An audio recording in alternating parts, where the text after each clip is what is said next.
This video, I'm going to show you how to use count and for each these meta arguments in real time. So we got this subnet. So this one creates a subnet. So imagine you have to create 20 subnets or 30 subnets. How you going to do? So simply you can copy this resource block and duplicate it 20 times, 30 times, and then you can change values and then you can create 30 subnets. So that's not ideal that because it's gonna be lengthier, right? So we gotta use in a smart way. So in this case we can make use of count and for each. So how you gonna use count? So instead of the side block, so if you have to create three subnets, what you can do, you can define count equal 3, and then you can go to your variables and then you can create three elements. So count expects basically a list, so that's why I'm gonna use this list. So I got three elements. Let's start the subnet side range with 1, 2, and then 3.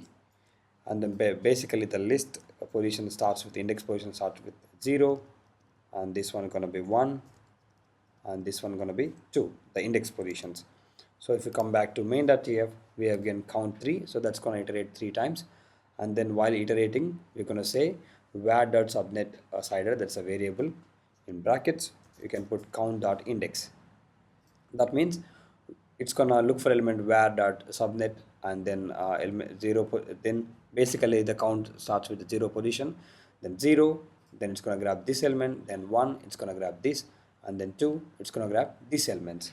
So it's gonna repeat 3 times and it's gonna create 3 subnets. So in here we want to have different subnet names as well.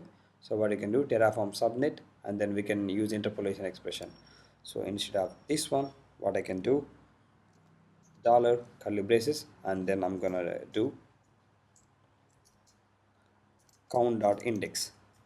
So I'm just gonna do the same thing for tag, just tags and tags all as well. So this one count.index, so it's gonna start with 0. So Terraform subnet 0, and then Terraform subnet 1 and 2 it's gonna go. So Terraform subnet 0, that names looks a bit ambiguous, and then you can add +1. So if it is 0, then it's gonna add +1. If it is 1, 1 plus 1, 2. So you're gonna see subnets Terraform subnet 1, 2, 3. So that way you're gonna see just add +1 over here as well. So now run the command Terraform apply. So once you press yes, and let's go back to AWS console, refresh it, and then get this ID, go to subnets, and then you can filter it with VPC equal to that ID. If you refresh it, now you're gonna see 3 of them. So that's 1, 2, 3. So you got 3 subnets. So now it's been deployed. So if you have to add one more subnet, what are you gonna do? You can simply do, you're gonna add one more side range here, then make it 4. So now run Terraform apply again, but this time it's not going to create the fourth one because in count you define all equal 3, so that's going to iterate 3 times, so it's going to ignore this one. It's going to get 1, 1, 2, 3, only these starting 3 elements, so it's not going to go to 4 because you are given only 3. What you can do, you can simply change number 4 and then you can apply Terraform apply again. But that's not ideal because you can tell Terraform to get the variable length automatically. Then how you going to do? You can use this inbuilt function length and then give that variable var.subnetSider. So it's automatically going to get length and it's going to apply it. So if you do Terraform apply again and then press yes. So once you press yes, you're going to see one more subnet. So this way you can use count. So if you check in Terraform state, Terraform, if you use Terraform show command, so these are basically in state file saving it as a list. So you can see, you can confirm that number 3 here, and then number 2 here, number 1, and then number 0. So that is basically working it as a list by using index position. So if you have to delete this subnet, the last one, what you can do, simply you can delete this one. So you can delete this way and then you can run Terraform apply again. Terraform plan, you can see it's going to destroy one resource. So that is one, that's the last subnet we are given. that looks fine. If you have to delete the last one, and then that's fine. If you have to add any subnet in the last, then that looks fine. But what if you have to delete the middle, maybe the beginning one or maybe the middle one? So if you look at carefully, so this one is in position at 0. So if I delete this, so the one position got 0, and then the second position got index position 1. So basically they changed places. So if you run Terraform apply now, what happens? So because we change this index position, so when you use count, it Terraform thinks that okay, we have to recreate these resources. It says 2 to add because we got only 2 subnets, and then 3 to destroy. So the starting 3 is gonna destroy. So this is not ideal because if it deletes those subnets, it's gonna be messier. So in that case, you can't use count. So where you can use count, you can use count simple list. So if you are intended to add elements only at the end or delete elements only at the end, then that's gonna be fine. But if you have to change the position, it's not going to be ideal, right?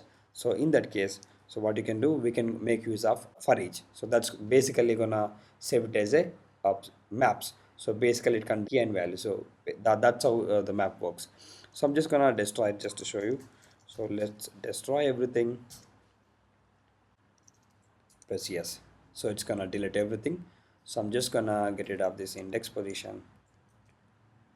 So I'm gonna have a one and then two subnets I want to have. So that looks fine now.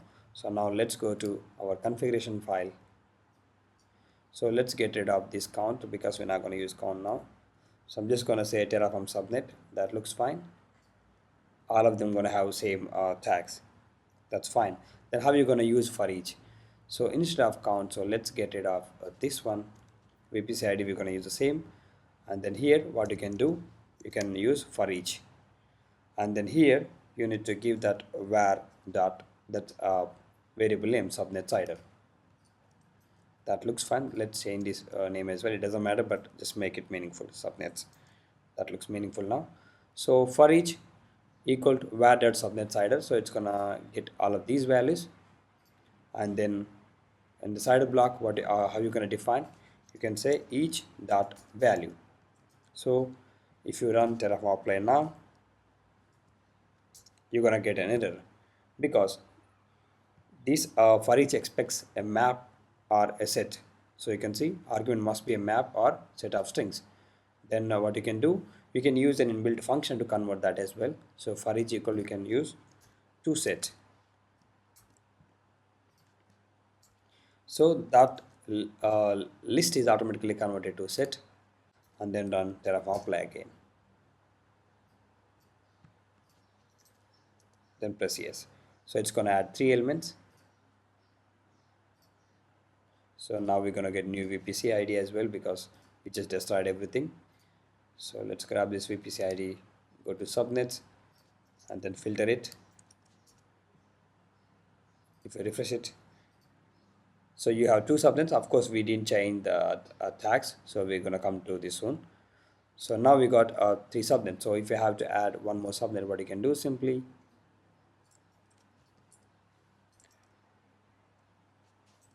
you can just change this value, and then let's get it out extra bracket, and then Terraform apply. I'm gonna use auto approve, so I don't want to press yes.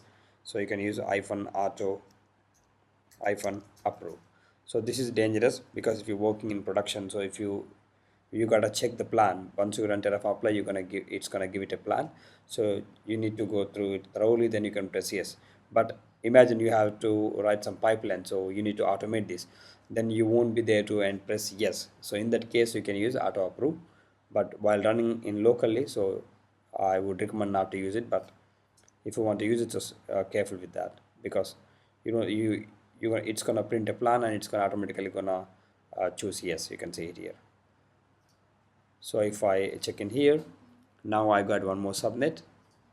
So if you check in it, it added one. So imagine if I have to delete this one.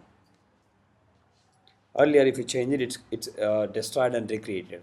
But in maps, if you use for each, let's see how it behaves. So I'm just gonna apply.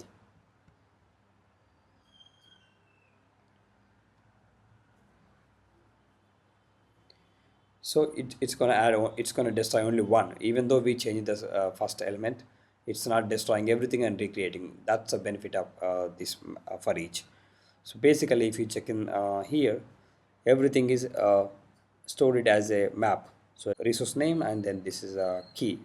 You can say it's a value actually. So that's how it's stored. So if you press yes, it's just gonna destroy that subnet and not, it's not gonna delete others and recreate it. So that's a benefit of for each.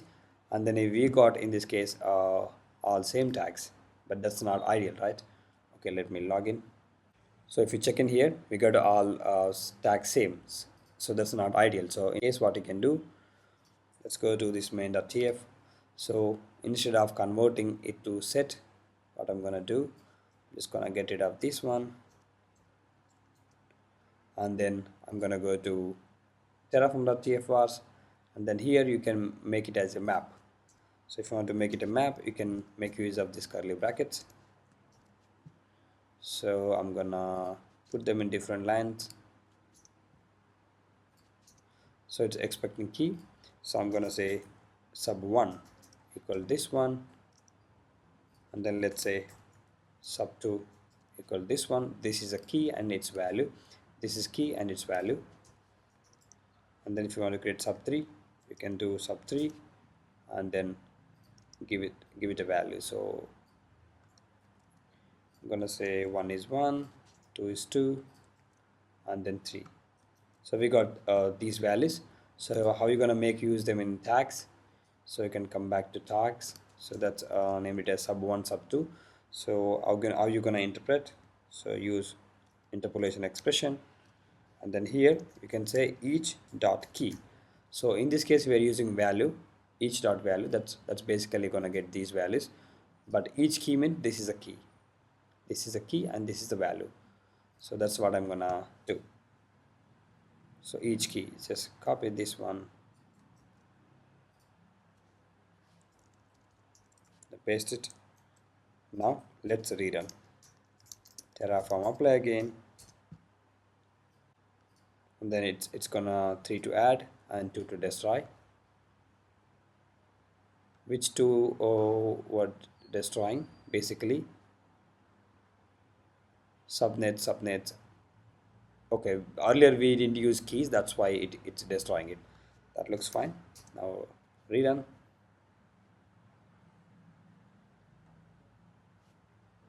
It says it conflicts. Okay, let me destroy it.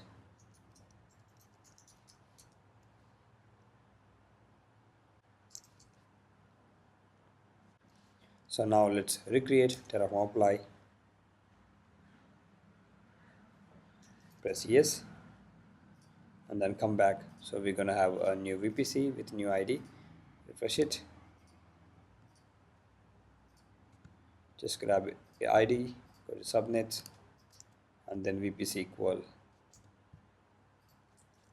put it. Now you can see subnet 1, 2, 3. So let's try to delete one of those from these values.